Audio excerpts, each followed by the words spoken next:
MCQ की चर्चा करने वाले हैं। इसमें आपकी कुल 50 प्रश्न रहने वाले हैं। टोटल 50 प्रश्न होंगे, जिनमें से आपको MCQ में यहीं से मिलने वाले हैं। आइए आज के प्रश्नों की चर्चा करते हैं। पहला प्रश्न है कि वायु दाब जैसे जैसे घटता है तो वैसे द्रव का क्वथनांक क्या हो जाएगा, यह बताना है। तो जैसे जैसे वायु दाब घटेगा वैसे ही द्रव का जो क्वथनांक होगा वह भी क्या हो जाएगा, घटता है। ठीक है, ऑप्शन नंबर बी यहाँ पे करेक्ट आंसर हो जाएगा। अगला प्रश्न है, कहा यह गया यहाँ पे गैस का द्रव में परिवर्तन कहलाता है। यानी कि कोई वस्तु है जो कि गैस अवस्था में है, वह कन्वर्ट हो जा रहा है लिक्विड में, यानी कि गैस अवस्था से द्रव अवस्था में परिवर्तित हो रहा है। तो बताना यह है कि यह कौन सा परिवर्तन है। तो इस प्रक्रिया को क्या कहते हैं, संघनन कहते हैं। ऑप्शन नंबर सी यहाँ पे करेक्ट आंसर हो जाएगा। ठीक है, अगला देखते हैं। अगला प्रश्न कहा गया यहाँ पे कि वह ताप जिस पर ठोस जो है द्रव में परिवर्तित होती है क्या कहलाता है। मतलब कोई वस्तु है जो कि ठोस अवस्था में है, यानी कि सॉलिड फॉर्म में है, वह कन्वर्ट हो जा रहा है किसमें, तो लिक्विड में कन्वर्ट हो रहा है, तो वह क्या कहलाता है यह बताना है। तो वह क्या कहलाता है, द्रवणांक कहलाता है। ऑप्शन नंबर ए यहाँ पे करेक्ट आंसर हो जाएगा। अगला देखते हैं। अगला प्रश्न है, क्या कहा गया यहाँ पे, ध्यान देंगे। यहाँ कहा गया पदार्थ के कणों को एक स्थान से एक स्थान बांध कर रखने वाला बल क्या कहलाता है। तो क्या कहलाता है, अंतरा अड़ुक बल कहलाता है। ऑप्शन नंबर सी यहाँ पे करेक्ट आंसर हो जाएगा। ठीक है, अगला देखते हैं। अगला प्रश्न कहा गया है वह प्रक्रिया जिससे इत्र माने परफ्यूम की गंध वायु में चारों ओर फैल जाती है वह क्या कहलाती है। तो क्या कहलाती है, विसरण कहलाती है। ऑप्शन नंबर बी यहाँ पे करेक्ट आंसर हो जाएगा। अगला देखते हैं। अगला प्रश्न कहा गया यहाँ पे कि निम्नलिखित में से कौन पदार्थ का मौलिक गुण है।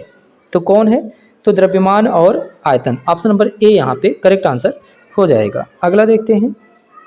अगला प्रश्न कहा गया यहाँ पे पदार्थ के कण होते हैं, कैसे होते हैं, तो अति सूक्ष्म होते हैं, बात सही है। गतिज ऊर्जा युक्त होते हैं, ये भी सही है। एक दूसरे को आकर्षित करते हैं, ये भी सही है। यानी कि ये सभी ऑप्शन सही है। ऑप्शन नंबर डी यहाँ पे करेक्ट आंसर हो जाएगा, ये सभी। अगला है, अगला प्रश्न कहा गया पदार्थ की कुल कितनी अवस्थाएं होती हैं। तो यह बताना है पदार्थ की कुल कितनी अवस्थाएं होती है, तो 5 होती हैं। अच्छा, लेकिन पूछा जाए पदार्थ की मुख्यतः कितनी अवस्थाएं होती हैं, तो 3 होती हैं। ठीक है, 5 कौन कौन सी होती हैं, कमेंट बॉक्स में कमेंट करके बताइएगा। ठीक है, अगला प्रश्न देखते हैं। कहा गया है निम्नलिखित में से पदार्थ का गुण नहीं है, कौन सा नहीं है, तरंग दैर्ध्य, यानी कि ऑप्शन नंबर सी यहाँ पे करेक्ट आंसर हो जाएगा। अगला देखते हैं। अगला प्रश्न कहा गया यहाँ पे किसकी संपीडितता सबसे कम होती है, यानी कि कौन सी ऐसी वस्तु है जो कम संपीड़ित होती है, कम पिचकता है, तो ठोस। ऑप्शन नंबर ए यहाँ पे करेक्ट आंसर हो जाएगा। अगला प्रश्न देखते हैं। इसी तरीके से अगला प्रश्न है निम्नलिखित में से किसका घनत्व सबसे अधिक होता है, यानी कि कौन सा ऐसा पदार्थ है जिसका घनत्व जो है सबसे अधिक होता है, तो किसका हो जाता है, ठोस का। ऑप्शन नंबर ए यहाँ पे करेक्ट आंसर हो जाएगा। अगला प्रश्न देखते हैं। अगला प्रश्न है किसी ठोस पदार्थ का सीधे वाष्प में परिवर्तन क्या कहलाता है। मोस्ट इंपॉर्टेंट है, ये एग्जाम में छपना प्रश्न है, इसको छपना ही छपना है ना। कोई ऐसा पदार्थ है जो कि सॉलिड अवस्था में है, वो डायरेक्ट गैस में कन्वर्ट हो रहा है, तो कौन सा परिवर्तन है, तो ये ऊर्ध्वापातन कहलाता है। जैसे हम कहें कपूर अगर देखेंगे आप, कपूर अगर रख दें बाहर तो वो क्या हो जाता है, गायब हो जाता है, यानी कि सॉलिड स्टेट में था पहले, अब किसके स्टेट में हो जाता है, गैस अवस्था में। इसी प्रकार से आयोडीन भी होता है। ठीक, अगला देखते हैं। ऑप्शन नंबर डी यहाँ पे करेक्ट आंसर हो जाएगा। अगला प्रश्न कहा गया वाष्पन की प्रक्रिया से उत्पन्न होती है क्या, गर्मी, ठंडी, ताप में वृद्धि, इनमें से कोई नहीं। बताइए क्या होता है, वाष्पन की जब प्रक्रिया होती है तो ठंडक उत्पन्न होता है। क्या होता है, ठंडक होता है। अगला प्रश्न देखते हैं। कहा गया है 100 डिग्री सेंटीग्रेड ताप को केल्विन में मान होता है। 100 डिग्री सेंटीग्रेड का ताप का मान केल्विन में कितना होता है। कैलकुलेट करेंगे, 100 प्लस 273 ऐड कर देंगे तो आ जाएगा, कितना आ जाएगा, 373। ठीक है, कहीं कहीं पे मिलेगा 373, मतलब यहाँ पे 273.15 किसी मिलता है बुक में ऐड करने के लिए, किसी बुक में मिलेगा 273, किसी मिलेगा 273.16। तो इससे परेशान नहीं होंगे। ठीक है, तो यहाँ पे ऑप्शन नंबर बी यहाँ पे करेक्ट आंसर हो जाता है। अगला प्रश्न देखते हैं। अगला प्रश्न यहाँ पे कहा गया है किसी पदार्थ का केल्विन में ताप 673.158 सेल्सियस या सेंटीग्रेड है, इसमें ताप का मान होगा कितना होगा? तो इसमें जब आप माइनस करेंगे 273 तो बचे कितना 400। ठीक है, अगला प्रश्न देखते हैं।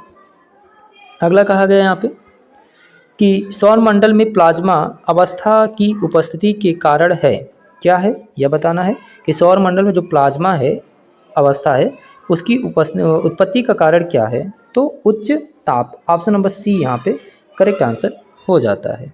अगला है, अगला प्रश्न क्या कहा गया ये देखिए, गर्म करने पर गैस का आयतन क्या होता है यह बताना है। जैसे जैसे गैस को हम लोग गर्म करेंगे तो उसका आयतन क्या हो जाता है? बढ़ता जाता है, बढ़ता जाता है, बढ़ता जाता है ना। ऑप्शन नंबर ए यहाँ पे करेक्ट आंसर हो जाएगा। अगला प्रश्न देखते हैं। अगला कहा गया आर्द्र वायु में गीले कपड़े सूखते हैं देर से, जल्दी से, उमस के कारण या फिर ठंडक के कारण। तो आर्द्र में जो आर्द्र वायु में जो गीले कपड़े होते क्यों सूखते हैं? देर से। कैसे सूखते हैं? देर से सूखते हैं। ठीक है, अगला देखते हैं। कहा गया यहाँ पे हवादार जगहों पर द्रव के वाष्पन का वेग क्या होता है? बढ़ जाता है। हवादार जो जगह होगा उसमें द्रव का जो वाष्पन प्रक्रिया होगी वो क्या हो जाती है? बढ़ जाती है। ऑप्शन नंबर बी यहाँ पे करेक्ट आंसर हो जाएगा। अगला है, ध्यान दीजिएगा, निम्नलिखित में से कौन सही नहीं है? तो कौन सही नहीं है बताना। पदार्थ सूक्ष्म कणों से मिलकर बनी होती है, ये सही होता है। पदार्थ के कण निरंतर गतिशील होते हैं, ये भी सही है। ठोस पदार्थ का घनत्व द्रव से अधिक होती है, ये भी सही है। गलत क्या है? ऑप्शन नंबर डी यहाँ पे गलत हो जाएगा। अगला देखते हैं। 20 प्रश्न हो चुका है। ठीक है, अगला प्रश्न देखते हैं। अगला प्रश्न है तापमान बढ़ने पर, तापमान जैसे बढ़ेगा बढ़ाने पर कोई ठोस पदार्थ क्या होता है? तो द्रव में परिवर्तित हो जाता है, बात सही है। बिना द्रव में बदले सीधे गैस अवस्था में, ये भी सही है। अपरिवर्तित रह सकता है, ये भी सही है। यानी कि ऑप्शन नंबर डी यहाँ पे करेक्ट आंसर हो जाएगा। ताप बढ़ाने में कोई पदार्थ क्या होता है? द्रव में परिवर्तित होता है, बिना द्रव में बदले सीधे गैस अवस्था में जा सकता है, ये भी सही। अपरिवर्तित रह सकता है, ये भी सही है। अगला प्रश्न देखते हैं। ऑप्शन नंबर डी यहाँ पे करेक्ट आंसर हो जाएगा। अगला है निम्नलिखित में से किसका ऊर्ध्वापातन होता है? तो किसका होता है? तो आयोडीन का। किसका? आयोडीन का। अगला देखते हैं। अगला कहा गया यहाँ पे, अगला प्रश्न क्या है कि निम्नलिखित में से कौन सा पदार्थ है? निम्नलिखित में कौन पदार्थ है? तो कौन है? ऑप्शन नंबर डी ठंडा पेय। अगला देखो, इसके बाद कहा गया है निम्नलिखित में से कौन पदार्थ नहीं है? हवा, जल, स्नेह, भोजन। तो यहाँ पे करेक्ट आंसर क्या हो जाएगा? स्नेह। स्नेह जो है ना, एक प्रकार का कोई पदार्थ नहीं है। ठीक है, ऑप्शन नंबर सी यहाँ पे करेक्ट आंसर हो जाएगा। 25वां प्रश्न है, ध्यान देंगे। किस अवस्था में अणुओं की ऊर्जा अधिकतम होती है? कौन सी ऐसी अवस्था है जिसमें अणुओं की ऊर्जा सबसे अधिक होती है? तो किस में होती है? गैस में। ठीक है, इसी प्रकार से ठोस क्या होता है? अच्छा आपसे पूछ ले अगर ठोस किसे कहते हैं तो क्या कहेंगे? जिसका आकार एवं आयतन दोनों निश्चित होता है वह क्या कहलाता है? ठोस कहलाता है। दूसरी पॉइंट, ठोस में जो कण होते हैं बहुत क्या होते हैं? पास पास होते हैं। इसमें अंतराणु बल भी क्या होता है? बहुत अधिक होता है। ठीक है, यहाँ पे करेक्ट आंसर क्या हो जाएगा? यहाँ पे ऑप्शन नंबर सी। आगे बढ़ते हैं, ध्यान देंगे। अगला प्रश्न क्या कहा गया यहाँ पे? अगला प्रश्न है किस अवस्था में अणुओं की संख्या सबसे कम होती है? किस अवस्था में जो है अणुओं की ऊर्जा जो होती है वह सबसे कम होता है? तो किस में होता है? ठोस में। ठीक है, ये सबसे कम गतिशील होता है। द्रव उससे कम गतिशील होता है, जबकि गैस सबसे अधिक गतिशील होता है। अगला प्रश्न देखते हैं। ऑप्शन नंबर ए यहाँ पे करेक्ट आंसर हो जाएगा। अगला प्रश्न है, ध्यान दीजिएगा। अगला प्रश्न है निम्नलिखित में से क्या पूछा गया यहाँ पे? निम्नलिखित में से द्रव में कौन अनिश्चित होता है? द्रव में क्या अनिश्चित होता है ये बताना है। उसका आकार जो है अनिश्चित होता है, बाकी सब कुछ क्या होता है? निश्चित होता है। ठीक है, अगला देखते हैं। ऑप्शन नंबर बी वहाँ पे करेक्ट आंसर हो जाता है। अगला है बर्फ का एक टुकड़ा जल की सतह पर तैरता है, क्यों? यह बताना है। काफ़ी बार यह अतिलगत्री में पूछ लेता है कि जो बर्फ का टुकड़ा है वह द्रव की सतह पे जो है तैरता है, क्यों? क्योंकि क्या होता है यहाँ पे कि जो बर्फ़ होता है वह जल से क्या होता है, हल्की लगती है। ठीक है, ऑप्शन नंबर सी यहाँ पे करेक्ट आंसर हो जाएगा। अगला है शुष्क बर्फ़ है, क्या पूछा गया यहाँ पे, शुष्क बर्फ़ है क्या है, ठोस कार्बन डाइऑक्साइड। ठीक है, अगला देखते हैं, कहा गया यहाँ पे निम्नलिखित में से कौन जो है तरल द्रव है, निम्नलिखित में से कौन जो है तरल द्रव है, तो क्या हो जाता है, लोहा। ऑप्शन नंबर डी यहाँ पे करेक्ट आंसर हो जाएगा। ठीक है, अगला देखते हैं, अगला प्रश्न कहा गया यहाँ पे क्या, किसी पदार्थ की इकाई आयतन का द्रव्यमान को कहते हैं, क्या कहते हैं यह बताना है। तो क्या कहा जाता है, किसी पदार्थ की जो इकाई है उसका आयतन, इकाई आयतन का द्रव्यमान को क्या कहते हैं, घनत्व कहते हैं। क्या कहते हैं, घनत्व। ऑप्शन नंबर सी यहाँ पे करेक्ट आंसर हो जाएगा। ठीक है, ध्यान दीजिए, इस वीडियो को अगर आप 2 बार देखते हैं तो जितने भी MCQ हैं इस चैप्टर के, पहले चैप्टर के, वो एकदम क्लियर हो जाएंगे। ठीक है, तो लगातार बने रहिएगा। आपका लगभग 60 प्रश्न हैं, अगर आप पूर्णतः देखते हैं तो आपकी ये चैप्टर पूर्ण रूप में वो क्या होते हैं, उनके बीच व्यवस्थित हो जाते हैं, यानी कि जल के कणों के बीच व्यवस्थित हो जाते हैं, जो पानी उसके चीनी के कण होते हैं वो। इस तरीके से ऑप्शन नंबर बी यहाँ पे करेक्ट आंसर हो जाएगा। अगला है, अगला प्रश्न ध्यान से समझेंगे। अगला कहा गया है निम्नलिखित में से किसमें अंतराण्विक स्थान सर्वाधिक है, बताइए। जल में, हवा में, मिट्टी में, आग में। तो किसमें होती है, किसमें सबसे अधिक स्थान है, मतलब ठोस में, द्रव में, गैस में। अगर बात करें गैस में तो सबसे अधिक स्थान होता है, इसका मतलब इसमें से गैस कौन है, तो हवा है। ऑप्शन नंबर बी यहाँ पे करेक्ट आंसर हो जाएगा। अगला देखते हैं, अगला प्रश्न कहा गया यहाँ पे क्या, कि द्रव के प्रभाव से पदार्थ का आयतन कम होने की क्रिया को क्या कहते हैं।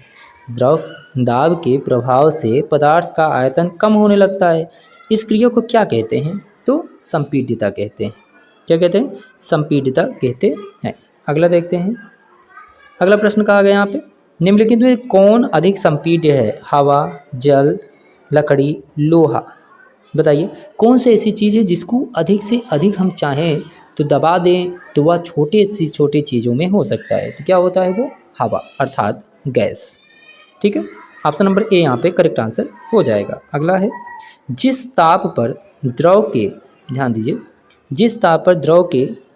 जिस ताप क्रम पर द्रव के वाष्प का वायुमंडलीय दाब के बराबर हो जाता है उस द्रव को क्या कहा जाता है, तो क्वथनांक कहा जाता है। इसे क्या कहते हैं, द्रव का क्वथनांक कहते हैं। ठीक है, अगला प्रश्न है, ध्यान देंगे अगले प्रश्न को। तो कहा गया निम्नलिखित से कौन सा ऐसा पदार्थ का गुण नहीं है, तो कौन नहीं है, नंगी आंखों से दिखाई देना। जो पदार्थ का गुण है वह नहीं है, यह पूछा गया है, नंगी आंखों से दिखाई देना।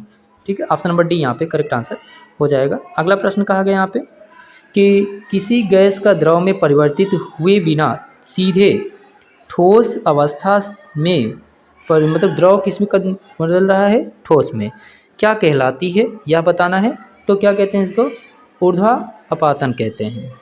ठीक है, क्या कहते हैं इसको, ऊर्ध्वापातन कहते हैं। इसी को क्या कहा जाता है, हिमीकरण भी का हिमांक कहते हैं, है ना। यहाँ ऑप्शन गलत दिया गया है, क्या कहते हैं इसको, हिमांक कहा जाता है। जो द्रव रहता है ठोस अवस्था में, देखिए आप गर्मी के दिन में देखे होंगे, एक गिलास अगर पानी फ्रिज में रखेंगे तो देखेंगे 2-3 घंटे बाद वो क्या हो जाता है कि बर्फ में कन्वर्ट हो गया होता है, कि ठोस अवस्था में परिवर्तित हो जाता है। अगला देखते हैं, अगला प्रश्न कहा गया यहाँ पे कि 0 डिग्री सेंटीग्रेड का मान केल्विन में होता है, कितना होता है, 273 केल्विन होता है। ऑप्शन नंबर बी यहाँ पे करेक्ट आंसर हो जाएगा। अगला है निम्नलिखित में से कौन ठोस नहीं है, ठोस नहीं है यह बताना है। तो ठोस नहीं है, कौन नहीं है, पारा। ऑप्शन नंबर डी यहाँ पे करेक्ट आंसर हो जाएगा।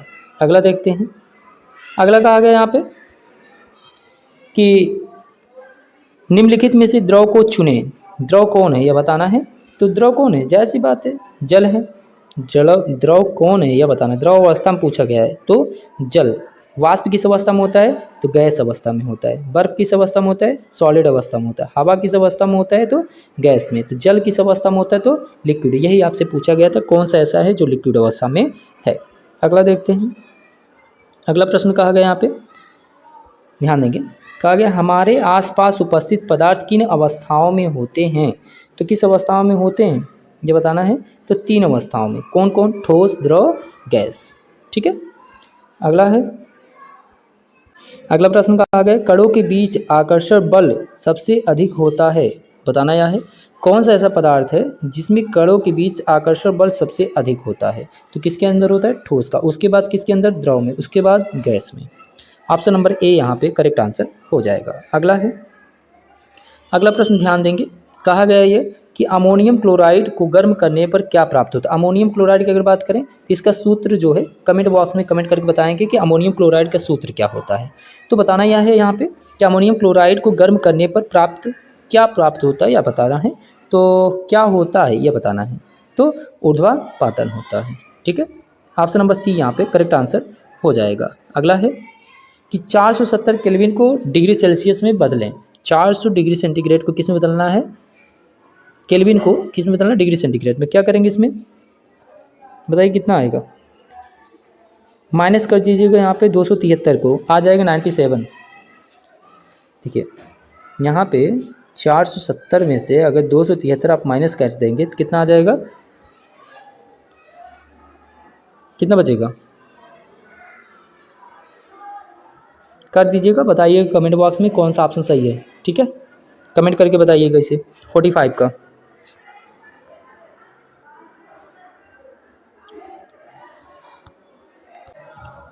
अगला प्रश्न देखेंगे, यहाँ पर कहा गया है, क्या कहा गया है, किसी ठोस के इकाई द्रव्यमान को द्रव अवस्था में बदलने में बिना ताप बदले जितनी ऊष्मा लगती है वह क्या कहलाती है, यह बताना है, द्रवण ऊष्मा कहलाती है। ऑप्शन नंबर ए यहाँ पे करेक्ट आंसर हो जाएगा। ठीक है, आगे बढ़ते हैं। अगला है, क्या कहा गया, ध्यान दीजिएगा, निम्नलिखित में कौन पदार्थ सामान्य अवस्था में नहीं है, यह बताना है। तो देखिए, बात करेंगे सामान्य अवस्था की, जिसमें ठोस आता है, द्रव आता है, गैस आता है, जबकि इसमें प्लाज्मा जो है वह सामान्य अवस्था में नहीं कहलाता है। यानी कि यहाँ पे करेक्ट आंसर क्या हो जाएगा, ऑप्शन नंबर डी यानी कि प्लाज्मा। अच्छा, ठोस की बात करें, ठोस किसे कहते हैं, तो जिसकी आकार व आकृति, मतलब जिसका आयतन व आकृति दोनों निश्चित होता है वो क्या कहलाती है, ठोस कहलाती है। द्रव की बात करें तो जिसका आयतन तो निश्चित होता है परंतु जो आकार होती है वह अनिश्चित होती है, वो क्या कहलाती है, द्रव कहलाती है। अच्छा, गैस किसी कहते हैं जिसका आकार व आयतन दोनों ही अनिश्चित होते हैं, वो क्या कहलाती है, गैस कहलाती है। अच्छा, प्लाज्मा किसी कहते हैं तब जो इन तीनों अवस्थाओं में ही नहीं पाई जाती है, या फिर ऐसा कह दें कि जो तीनों अवस्थाओं में पाई जाती हैं वही क्या कहलाता है, तो प्लाज्मा कहलाता है। ठीक है, ऑप्शन नंबर डी यहाँ पे करेक्ट आंसर हो जाएगा। अगला है,